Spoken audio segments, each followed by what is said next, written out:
So I'm in love with these emulators. You get all your favorite games, retro games on there. You've got thousands in your pocket. It's beautiful. And I got thinking, as I'm playing these games and reminiscing about my childhood, you know, the first console I ever got was the Super Nintendo, back in Christmas of 91 or whatever that was, maybe 92, but a long time ago. And never had the NES because we had an Atari prior to that, and don't really consider that a console. It was kind of a quasi-computer thing, but as far as this stuff goes, the Super Nintendo SNES, that takes me back. I can still remember the way that plastic felt. You know, the purple glossy buttons, the textured gray materials, holding that in my hand the first time playing Super Mario World, which was just amazing. And I got thinking, you know, maybe we can take the Super Nintendo and, you know, these cool little portable game emulator thingers and marry them together. And so I started coming up with some concepts of what that might look like. And, you know, again, one of my favorite parts of that was the original controller. So my concept kind of incorporates that. Essentially, it's got a built-in LCD screen, a place to plug in the controller, so you get that real retro feel.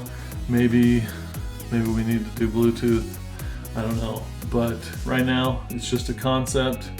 It's a sketch in Procreate, and what I want to do is take this concept to the next level and build it in 3D. And then, you know what? If the interest is there, we get the watches, the comments, the likes, all that good stuff, the follows on the channel, then we'll take this even further and we'll develop it into something that can be 3D printed and pop in a Raspberry Pi or Arduino and a real LCD screen and make this thing for realsies. Okay? So this concept gets the attention that I think it deserves, then we'll do that. But it's up to you. So share it with your friends and your peeps and what have you. So anyways, let's head on over to the computer. So here, to establish scale, I essentially found an LCD screen, a small one that I could use in a device, should we decide to build it for realsies. So, you know, using the real scale of that LCD, I then started building the housing for the screen. And then it's on to the blocking of the console. So this is moving pretty quick, and I use a lot of the techniques I've used in my other Cinema 4D videos, particularly the retro phone build series that I did. So check those out on the YouTube channel if you want to know kind of some of these techniques and what I'm doing. I know it's super fast, hard to follow along, but essentially this video is just about, you know, you have a dream and you want to build it, you can do that. You know, take some time, take some thinking, but you go do that. You can see that I'm just roughing out the general shape and scale based on my illustration. You know, I'm looking at photos of the original Super Nintendo here and there, you know, looking to take design cues from it. But in the end, you know, I'm not worrying about giving this, you know, console thickness right now, or we're thinking about how it's going to snap together, because we don't know if we're going to make it for real. We're looking for the support of all y'all. You tell us that's something you want to do, you want to see built, then who knows where this could go. But if this is just another silly idea, throw it on the pile of silliness, then that's fine too. So, I rotate, jump around, look at things from different angles, try to decide, is this working or not.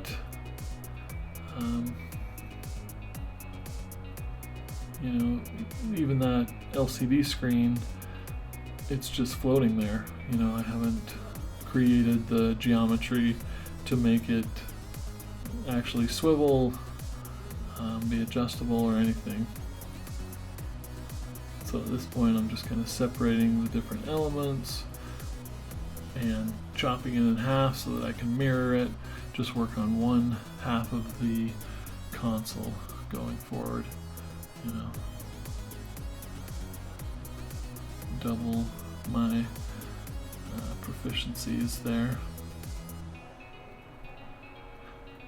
You'll see I spent a bit of time slicing out these vents on the back of the console, as a way to give whatever inner workings the air that it might need to breathe, not overheat. It's also a design cue element, so it was important to flesh it out.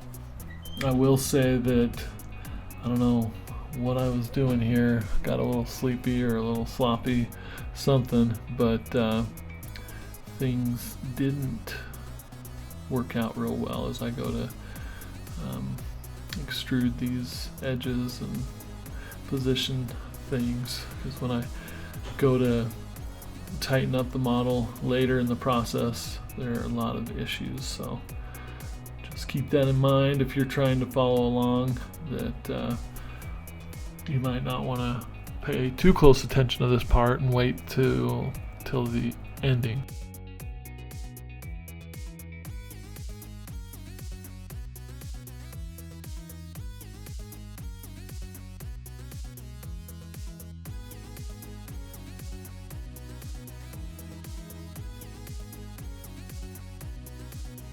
And here's a little element that wasn't part of my original sketch, but then when I'm in 3D, I noticed some new problems. I don't want this thing rocking around, and it didn't make sense to extend those little ridges out too far, so I gave it kind of a new element, this angular piece at the bottom of the base there that kind of help keep it from tipping backwards as easy. And then just throwing in some quick temporary materials, not worrying about any real properties besides color at this point. This way I can assign them to the different pieces just to get a feel for how things are breaking up. And then also to add to function as an aid, essentially. A visual aid as I'm modeling this thing. I can remember, like, oh yeah, this is a separate piece of plastic. This is the purple slider button, not just some gray plastic ridge or whatever.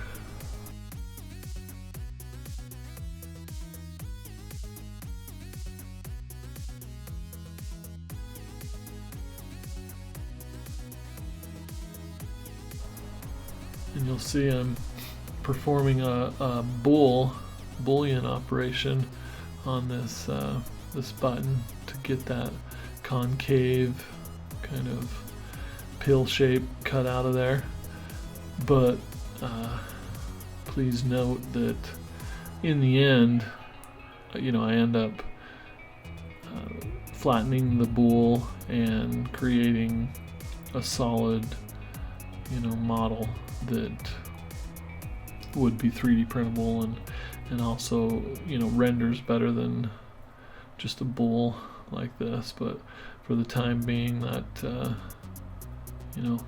help again as a visual guide as to like what are the textures of this device looking and feeling like. So it's good to have a plan. I obviously did a sketch initially, after studying the original SNES console and kind of picking my favorite elements of it. Like, I can't tell you how cool that was to me to have a sliding reset button. I don't think the power button slid. It may have, but regardless, this one will, and it was just a fun, kind of elegant interaction that I just thought was awesome. And the colors, the purples and the grays, it was just cool kind of palette that just stuck with me. And I know people love their N64, and I had one of those, and that was cool, but something about the SNES that just, the nostalgia factor is just off the charts. The original Nintendo, there's something there, but just they perfected it with the SNES. And so now for the controller, this is a pretty complicated build, as far as you've got multiple elements that are machined to fit together really well and tightly. So I found a drawing online for the controller, and I'm using that as a guide, as you can see, to create the flattened version of the topology of this thing. And this takes a bit of time, but once I get it all dialed in, then I'll break things apart and separate the buttons and the different plastic elements. But for now, it's creating one piece of geometry here that's all connected together. Throwing in some triangles in there that shouldn't be an issue, but if I remember right, I think I go in there and eliminate them eventually.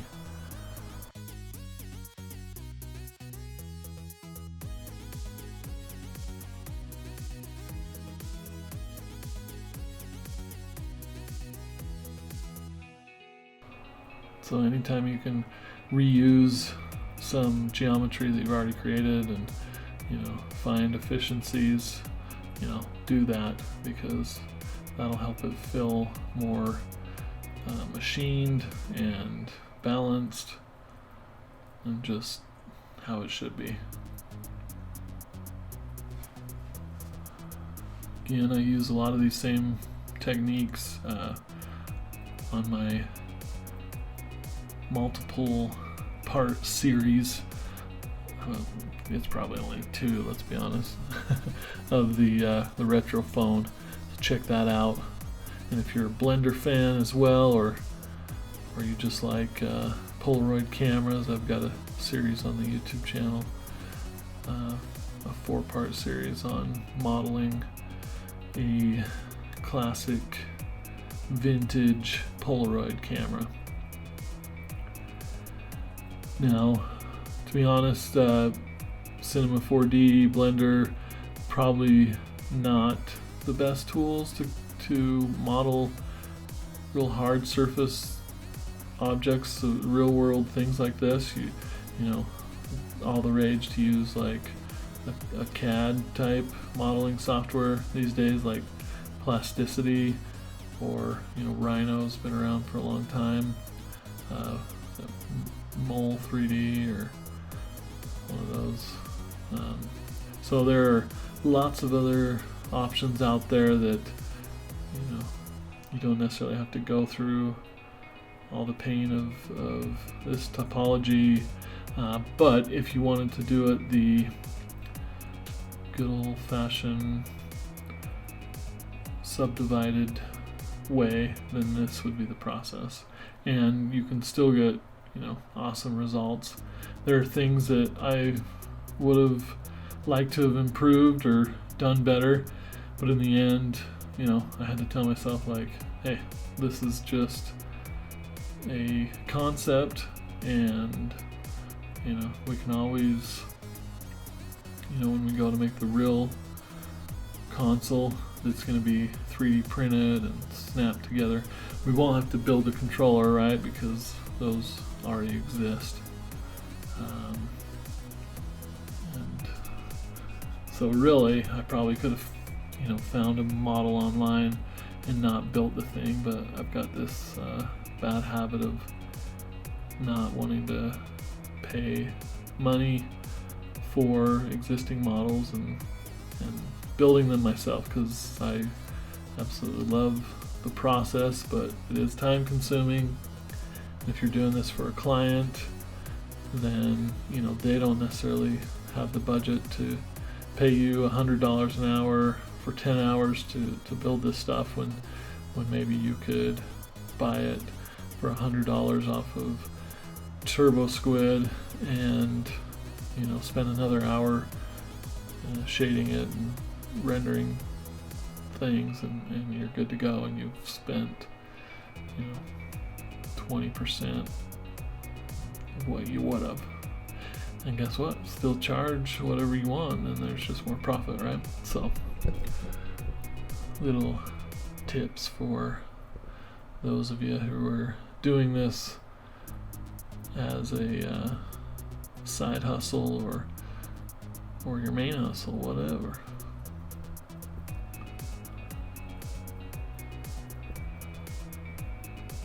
So going through and adding some bevels, you can see it creates some weird topology that would not subdivide well, using the SSD surface.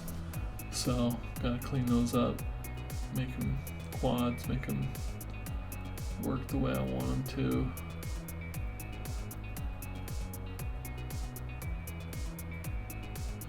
Initially it's just about joining them with existing points and not having points where they don't need to be, but then I'll create these little elements that will hold those corners tight while also keeping things to quads. So check it out. I actually learned this process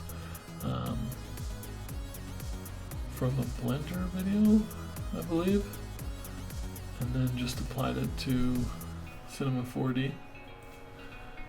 I watched so many videos over the years, so it may have been a combination of a Blender video and a Cinema 4D video, but this sharpening of edges and getting your edge flow correct for subdivision surfaces is probably the most time-consuming part, but it's also very satisfying when you get it to work correctly. There you can see it's a little soft, but in the end I'm happy with it. And then creating the D-pad portion, and I kept this extremely tight initially. You wouldn't really want it that tight, or you wouldn't have the movement that you would need. There needs to be some clearance, but you'll see I'll go back later and give it more clearance.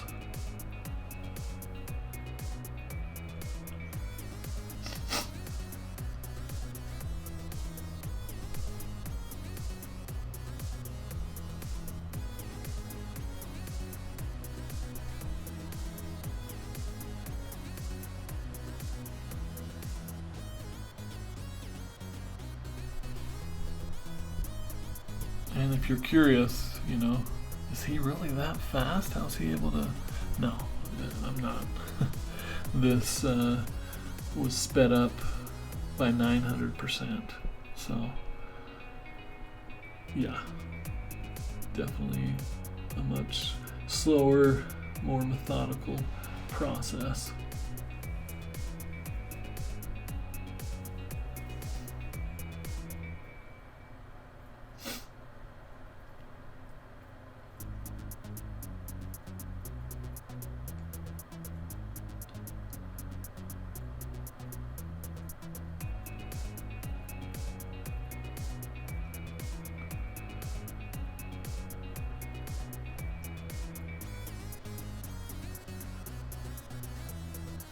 One thing I used to not do as much is hide the geometry I'm not working on or whatever. For some reason I would avoid doing that, or I would, but it's a must when it comes to detailed modeling like this. Be able to see what you're working with.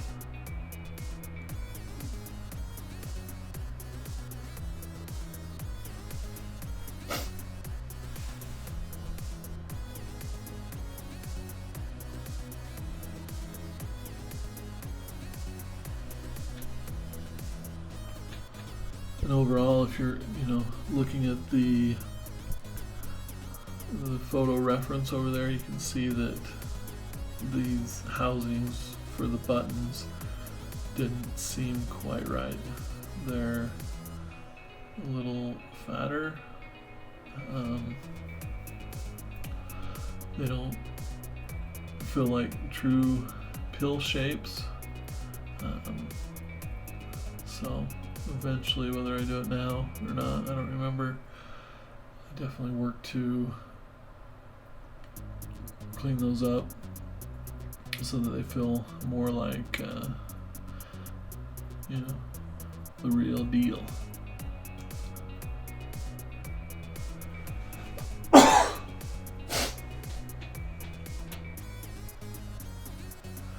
And this was tricky to sharpen these and try to get them to hold their shape.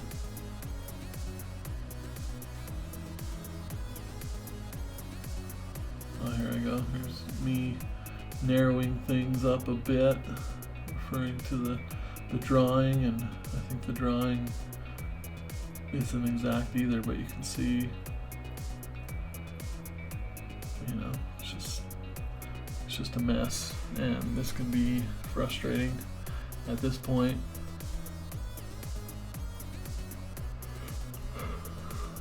But it's all about just muscling through and trusting the process, not freaking out. Sometimes you might step away from this problem and work on something else. That is fine. And if you're gonna move things, that are working tightly with other elements, you better move them all at the same time, rather than moving the button housings and then the plastic around the button housings. And here you can see I'm actually in, I don't remember the correct term, but subdivision surface mode. You can see that one on the top is better. It looks like the reference now, and so then I decided to go to the other buttons I've worked on and tighten those up in this mode, because you can only do so much, before it's subdivided, because things are gonna pull a little differently. So it's a balance, I used to be afraid to ever move anything in this mode because it felt like it was unpredictable, but if you get it 90% of the way there before you subdivide, and then you make your little 10% tweaks in this mode, and you're not moving points, in a big of way, then it seems to work somewhat predictably.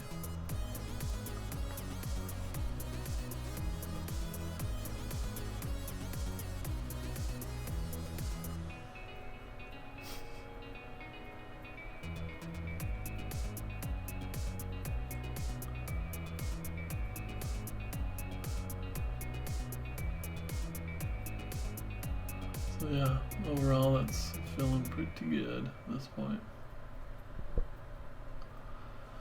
Make that cut down the middle of the controller, just because that's where the two outer holes are kind of snapped together. Carry all the innards.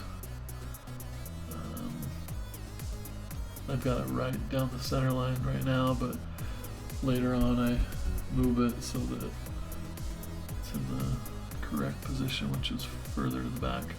And again, here I continue to do a little temporary materials so as to be able to see things a little better. Alright, next up is modeling the console. And as you can see, you might be like, wait a minute, this thing's already modeled, what are you talking about? Well, if you'll remember, initially I just blocked it out. This is the part where I get a little bit more serious, you know, start to add bevels, do the sharpening, ensure that everything's broken down into correct pieces so that the light gray elements are all one piece and the dark gray are the others. Now if you'll notice here where I'm connecting bevels, again this is something I picked up over the years, relatively recently, but because sometimes it can be pretty hard, if not impossible, to try to do those bevels all in one continuous pass because of everything that's going on to break things up, or sometimes you have to go from a tighter bevel to a looser, more loose bevel. So it's important to just break those up and then you can stitch them together as needed. Always rotating and going from, you know, standard polygonal modeling mode to subdivided surface to kind of check it, you know, how tight are things looking, does it feel like it's hard plastic, or is it starting to feel squishy like clay? If so, I've done something wrong, right? And you want to do what you got to do to keep things sharp and tight by adding more edge loops and what have you.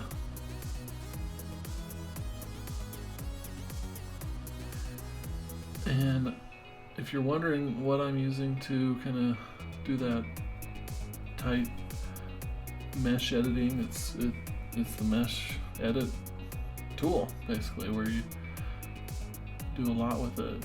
You know, I first used it with retopology, but I find it works well with this phase of modeling. You can use it as a knife as well as, you know, nudge elements around. Can weld pieces together with the tool, both points and edges. It's handy, yeah.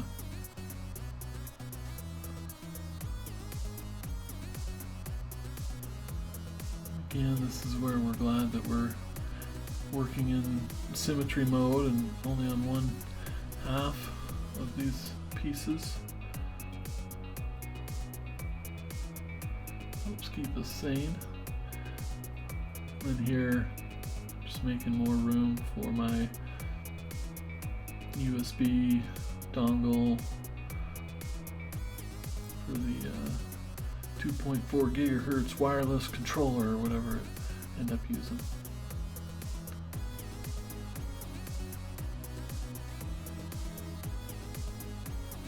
And because I've got multiple materials on a single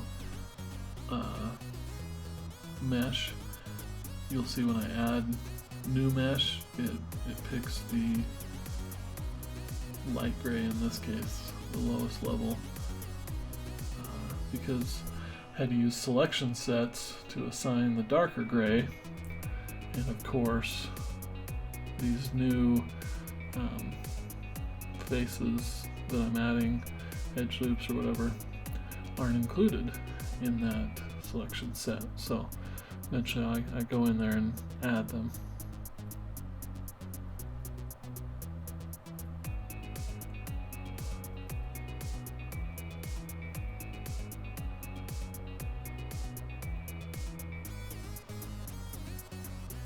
So here we go, adding a bevel to these vents here. You can see that they're doing something weird there. The bevel didn't line up. So that's what I was talking about earlier. Like, I don't know what was going on. Something threw things off. So when I look at them in the different modes, you know, like orthographic views, I guess is the correct term, and just can see that things have shifted weirdly, which is causing my bevels to be off, and you know, just wasn't exactly sure what I had done there. But you know, I know now that when I was extruding the edges, I didn't pay attention to whether they were lined up or not. So as punishment, I had to go through and do this by hand. But when you're in these orthographic modes like that and you're pushing points around to line up with other points, well, turn on your snapping mode and that'll help you a lot.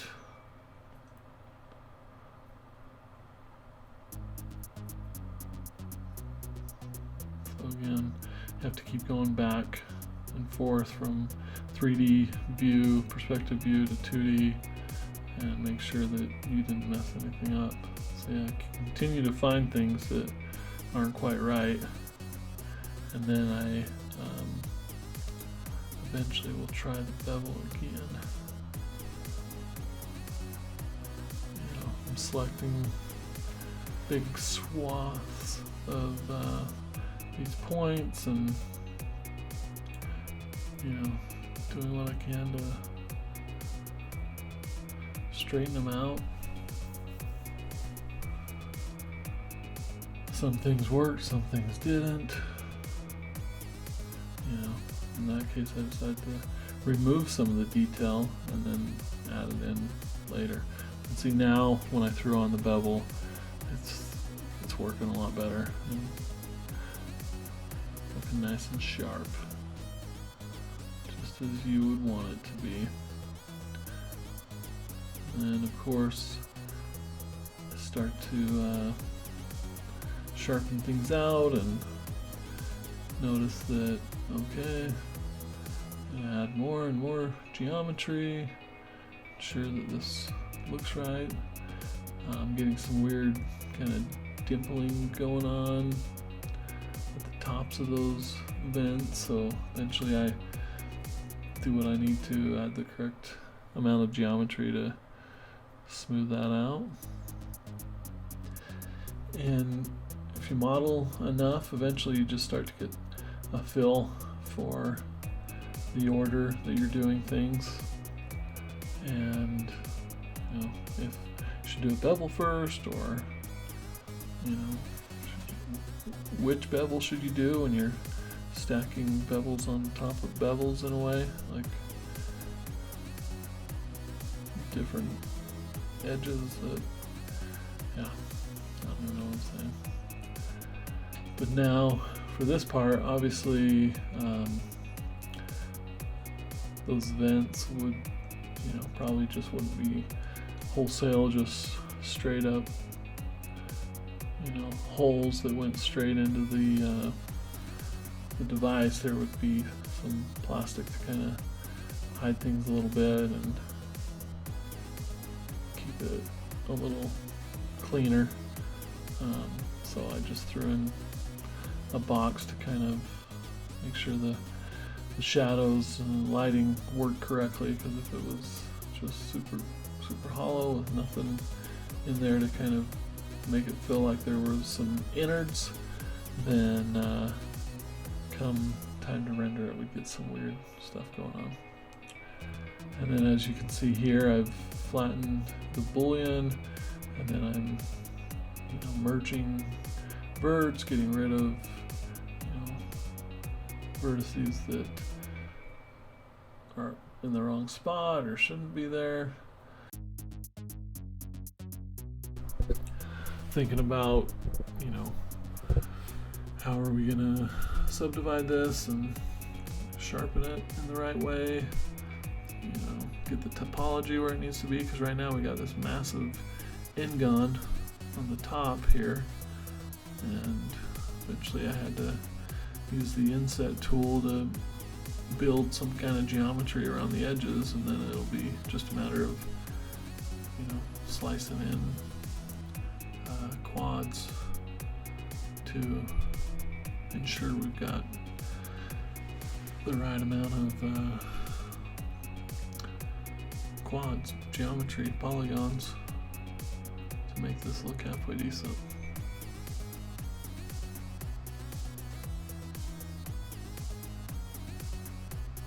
And if you're sticking with me and you're actually listening to this, more power to you.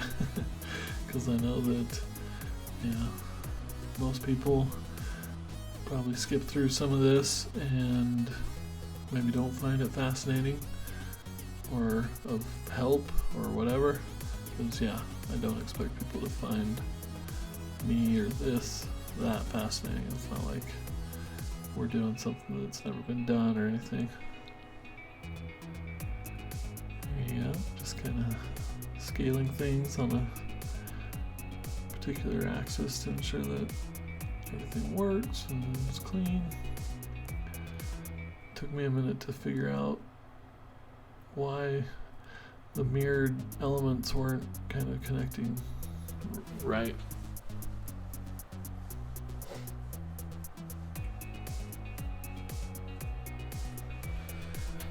And then I would have to go back to the reference images and tweak the shape of that debossed pill shape or whatever.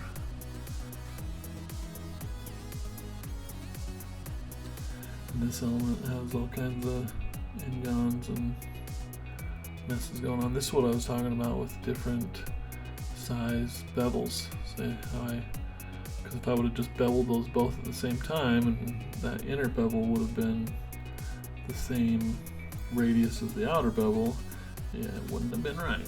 So you do them separate and then stitch them together with the knife tool or the mesh edit tool. So getting close here, just sharpening up this screen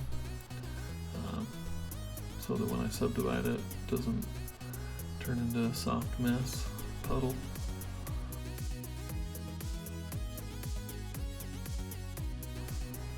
And I'm probably spending more time than I need to on these edges that aren't even seen. They're hidden by the screen housing, but that's just the OCD perfectionist in me.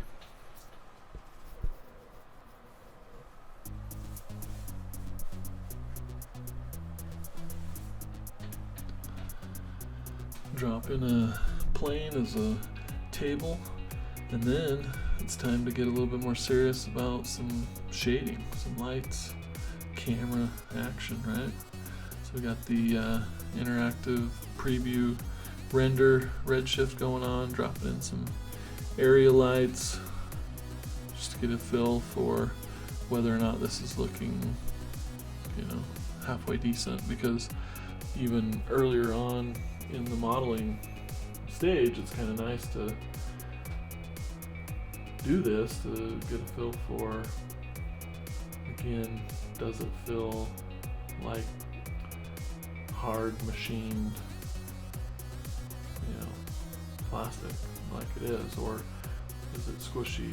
Are these lights revealing some imperfections that I didn't see before, and they do. I see once I get the lights on them, the colors, the purples didn't feel quite right, so I adjusted some of those. Made the gaps, or the lack thereof, in between the buttons and the D-pad and different things, made that more apparent, and so I was able to go in and adjust those eventually.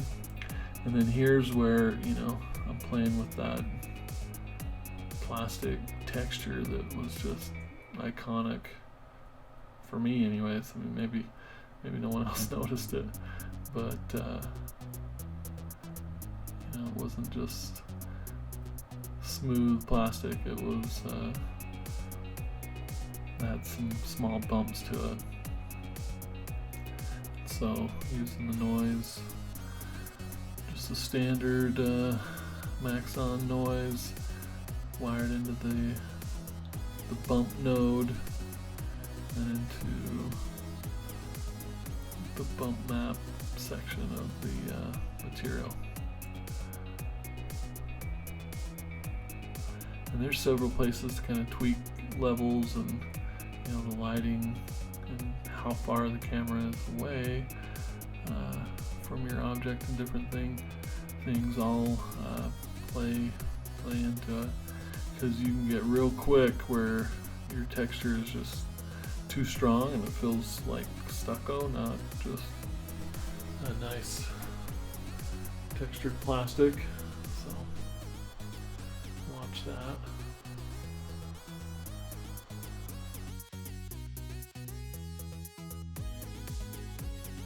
Now on to texturing. So textures are the images, bitmaps that go on top of the procedural materials in this case. So again, I leveraged that drawing that I used to model this from, added in the text and my create logo for create or die, just because hey, if I'm gonna make this, I gotta have something there. Obviously I'm not gonna put the Super Nintendo logo on there.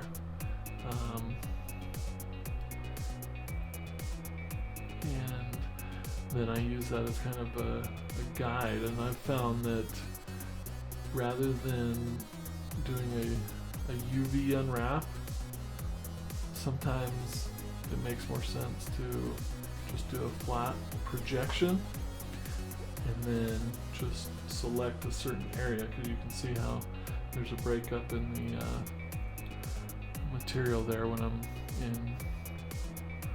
not in Redshift preview mode, but the normal mode, so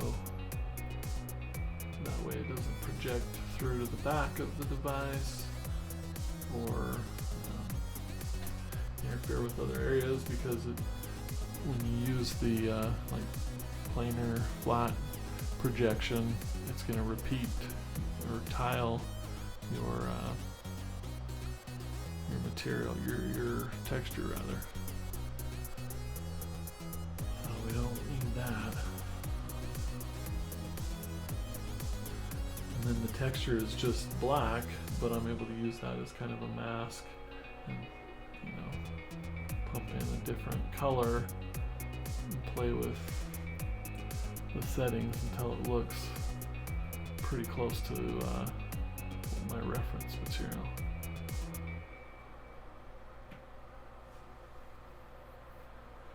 And this is like one 2048 by 2048 texture map, and so I'm looking for where I can place things, and then now I'm like, oh, there's some bump elements like on the D-pad, so separate those out, and I got a little wasteful. I'm using multiple 2048 maps that that's all they have on it. It's like the D-pad controller, bump information. So it's a little lazy, but for something like this, definitely the way to go. So then it's just a matter of dialing in the remaining textures. We got the power button, big purple power button. We've got the labels next to the purple buttons on the controller, the A, B, and X and Y, and that's one of the things I liked about these planar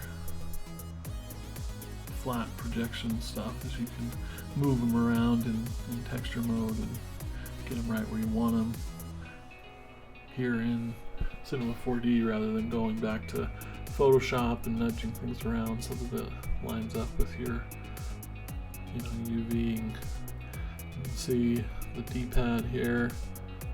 I've got some lines that aren't lining up, and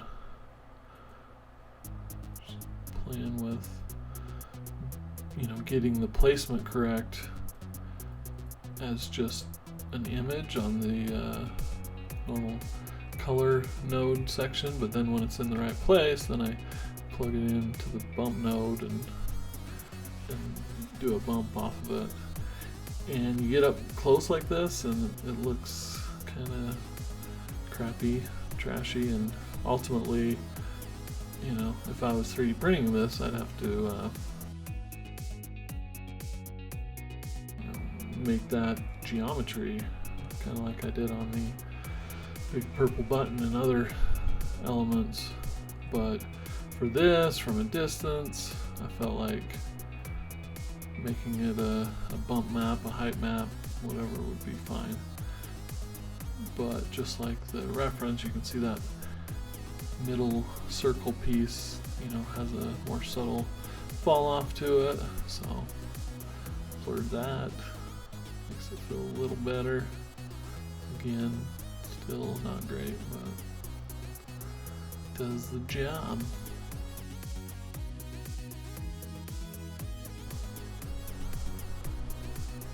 And then I had to flatten the mirror of the button to get, I think the projection might have worked anyways. That's another advantage, but just a thing I wanted to do anyways. And then again, looking at that reference material, I can see it wasn't just like white, it's a lighter purple. And then here's a quick little animation from a handful of different angles, and just to kind of give you a feel for what this might look like in real life.